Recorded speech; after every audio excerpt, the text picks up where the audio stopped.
एक तरफ चाइना पर बड़ी बड़ी पाबंदियां और दूसरी तरफ रिकंसिलिएशन की बातें।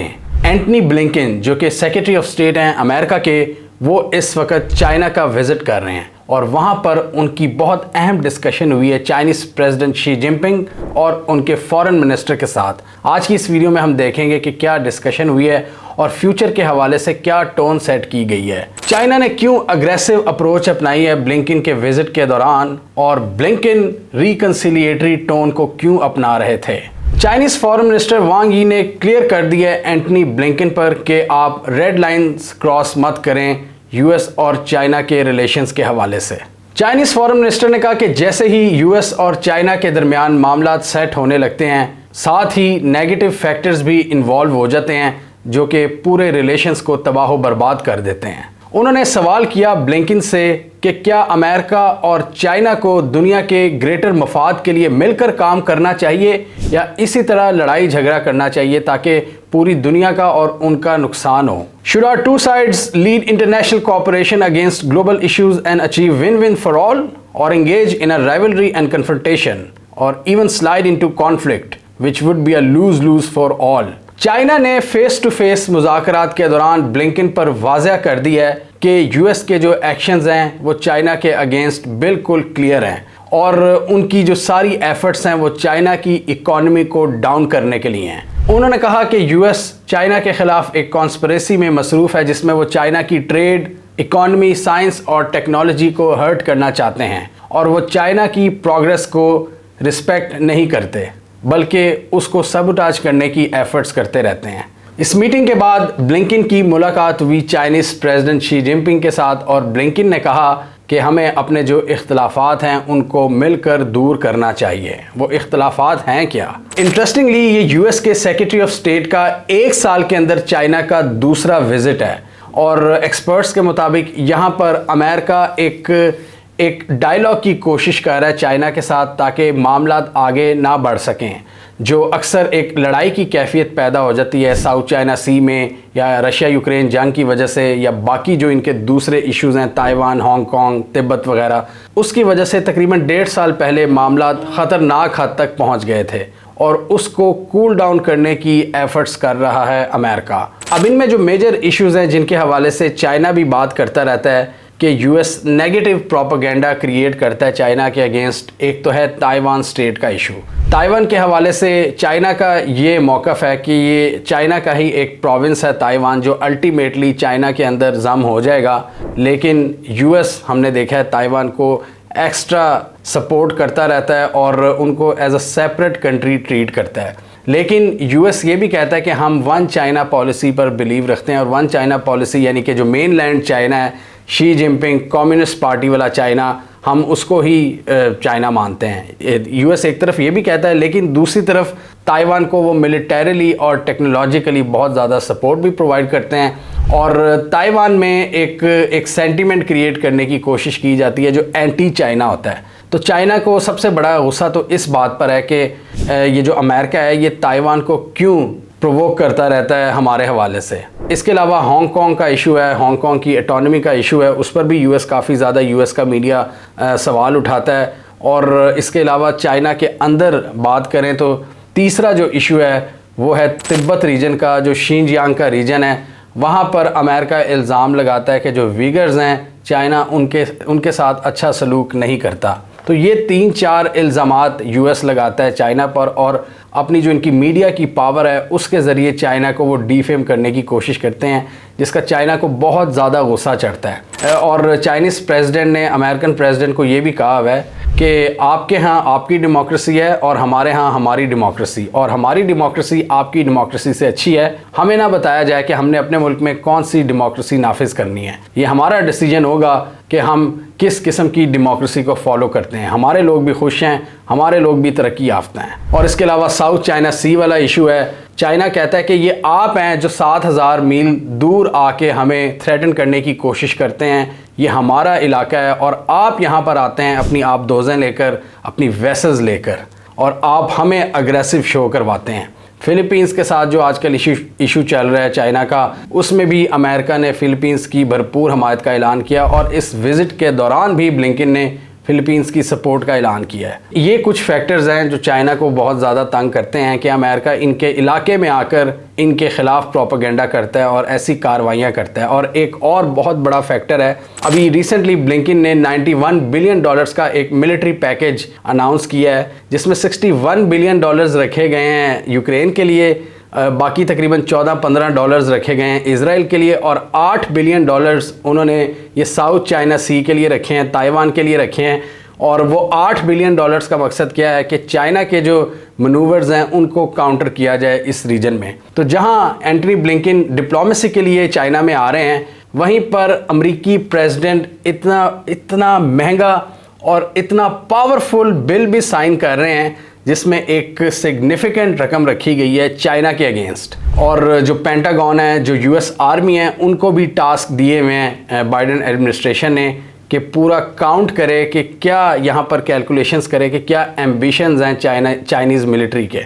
और इसी वजह से चाइना ने जो मिलिट्री टू मिलिट्री टॉक्स हैं उनको सस्पेंड किया हुआ है अमेरिका और चाइना के दरमियान। और ब्लिंकन का ये भी एक मकसद था इस विज़िट के दौरान कि मिलिट्री टू मिलिट्री जो राब्ते हैं उनको बहाल किया जाए। इसके अलावा एआई की फील्ड में दोनों ममालिक के दरमियान बातचीत का बहुत ज़्यादा मौका है और बहुत ज़्यादा ज़रूरत है, क्योंकि ये दुनिया की 2 सुपर पावर्स हैं। तो इन्होंने शेप अप करना है दुनिया के फ्यूचर को काफ़ी हद तक टेक्नोलॉजी को लेकर। तो एआई में जो इनकी डिस्कशन है ब्लिंकन के मुताबिक वो बहुत ज़रूरी है। तो आर्टिफिशियल इंटेलिजेंस को किस तरह मैनेज करना है उस हवाले से भी डिस्कशंस हुई हैं। इसके अलावा हम सबको पता है कि यूएस चाइना की जो टेक्नोलॉजिकल ग्रोथ है उसको भी डेंट करना चाहता है, इसीलिए उन्होंने सेमीकंडक्टर्स का एक पूरा एक्सपोर्ट बैन लगा दिया है चाइना पर पिछले कुछ सालों से। और वो ये चाहते हैं कि चाइना एडवांस जो चिप्स है वो प्रोड्यूस ना कर सके। और इसके बदले में चाइना ने क्या किया था कि जो रेयर अर्थ मिनरल्स की सप्लाई है जिससे आपकी ये चिप्स वगैरह बनती हैं उनको बैन कर दिया था यूएस एक्सपोर्ट्स के लिए।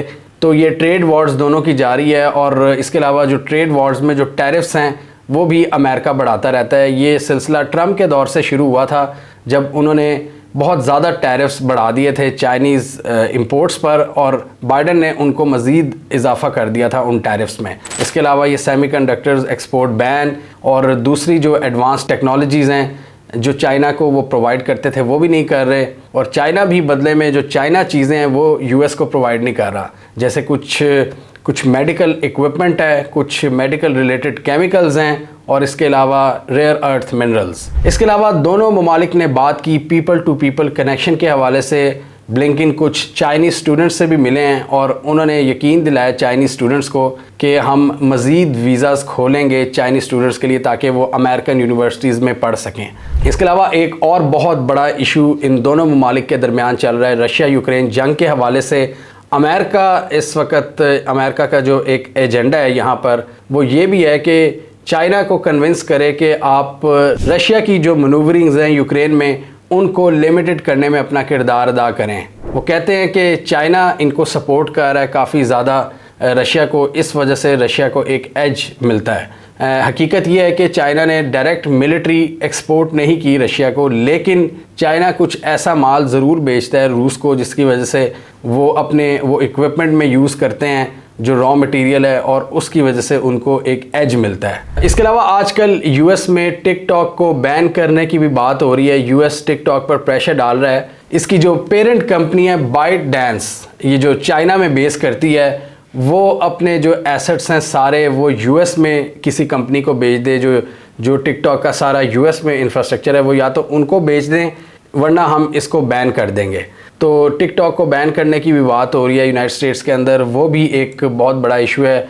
यूएस ये समझता है कि इसके ज़रिए चाइना जासूसी कर रहा है टिकटॉक के ज़रिए। इससे पहले यूएस ने वावे पर भी बैन लगाया था, और वावे का जो पूरे ग्लोबल ऑपरेशंस हैं वो बहुत बुरी तरह से मुतासिर हुए थे। उनकी जो सेल्स थी उनके स्मार्टफोन्स की वो बहुत बुरी तरह से गिर गई थी, क्योंकि यूएस बेस्ड जो ऑपरेटिंग सिस्टम्स हैं, जो एंड्रॉयड है या बाकी दूसरे ऑपरेटिंग सिस्टम्स, उन्होंने काफ़ी हद तक वावे को सपोर्ट ख़त्म कर दी थी। इसलिए आप हमारी आंखों के सामने वावे का डाउनफॉल आया। अगर इनकी स्मार्टफोन इंडस्ट्री की बात करें। वावे का वैसे तो जो टेलीकम्युनिकेशन सेक्टर है वो तो फल फूल रहा है चाइना में और दूसरे ममालिक में, इवन अरब में भी, लेकिन इनका स्मार्टफोन वाला सेगमेंट बुरी तरह से मुतासिर हुआ था और उसकी जगह दूसरी मोबाइल फ़ोन कंपनीज़ ने ले ली थी। तो यहाँ पर अब ये टिकटॉक को बैन करने की बात कर रहे हैं। ब्लिंकन के मुताबिक अभी ज़्यादा सीरियसली टॉप लेवल पर तो बात नहीं हुई इस विज़िट में, लेकिन बाकी जो दूसरे ऑफिशियल्स हैं उनसे बातचीत चल रही है कि टिकटॉक का फ्यूचर क्या होगा अमेरिका में। इसके अलावा दोनों ममालिक ने बात की है मिडल ईस्ट की चेंज होती हुई सिचुएशन के हवाले से, और ब्लिंकन ने शी जिनपिंग को ये भी कहा है कि आप अपना असर और रसूख इस्तेमाल करें, आप ईरान से बात करें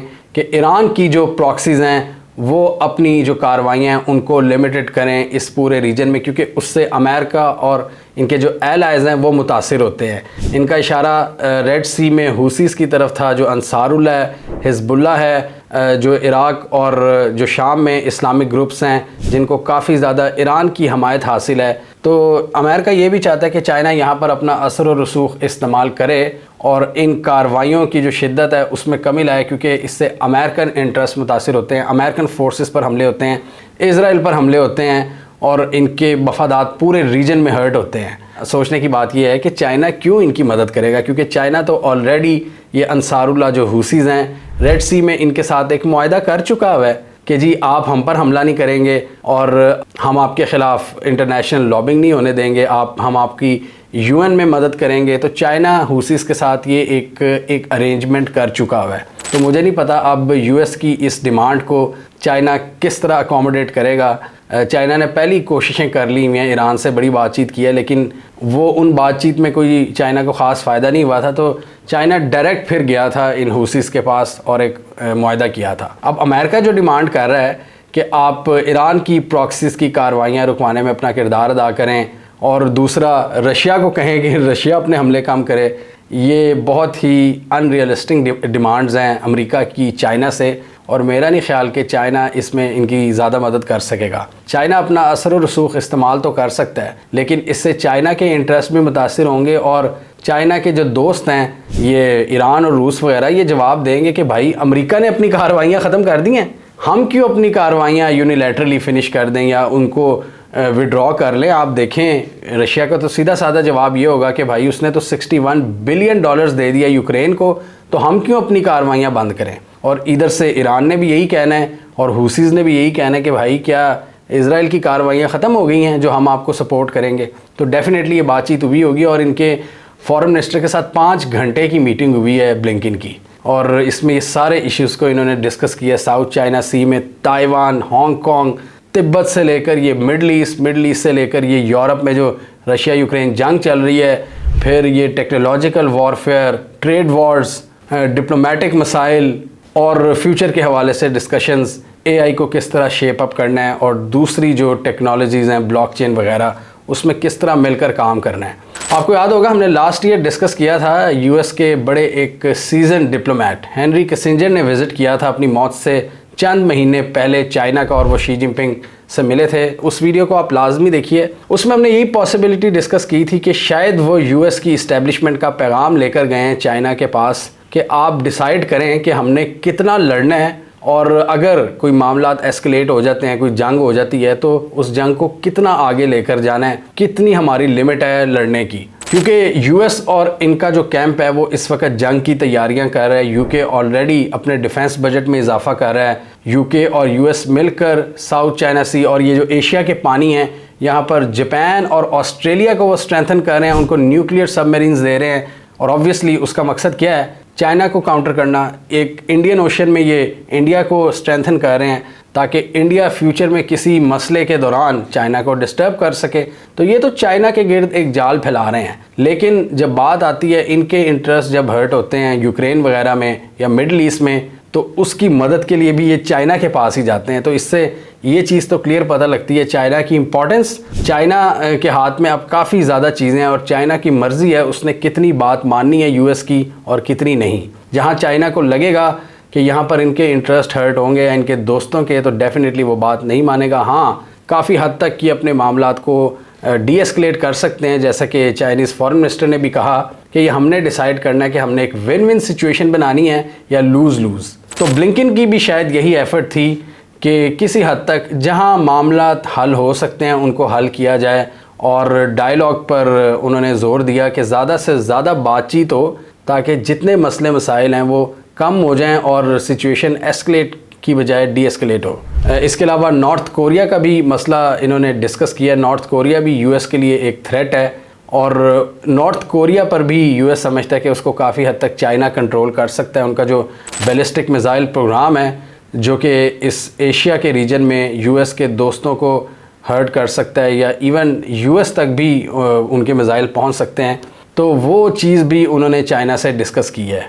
चाइनीज़ फॉरेन मिनिस्टर जो हैं वांग यी, उन्होंने यूएस को ये भी पैगाम दिया है कि आप दूसरे कंट्रीज़ के जो छोटे छोटे कंट्रीज़ हैं, और जैसे पाकिस्तान वगैरह, नाम तो नहीं उन्होंने लिया, लेकिन उन्होंने कहा कि ये जो कंट्रीज़ हैं हमारे रीजन में, इनको मजबूर करना छोड़ दें कि वो साइडें पिक करें कि किसकी साइड पर आपने होना है, अमेरिका की साइड पर होना है या रीजन की साइड पर होना है। अब जैसे देखें ना, अमेरिका ने पाकिस्तान को भी धमकी लगाई है कि अगर आपने ईरान के साथ डील्स की तो उसके पोटेंशियल कॉन्सिक्वेंसेस हो सकते हैं, नेगेटिव आपके इसके ख़तरात हो सकते हैं। तो इस तरह अमेरिका करता है, तो चाइना ने उसके ख़िलाफ़ भी इनको वार्न किया कि आप ऐसी हरकतों से बाज रहें कि आप प्रेशराइज़ करते हैं दूसरे ममालिक को कि या तो चाइना की तरफ जाएं या अमेरिका की तरफ जाएं। उन्होंने कहा कि ये तरीका भी बंद होना चाहिए और आज़ादाना फ़ॉरेन पॉलिसी का इख्तियार होना चाहिए हर मुल्क को।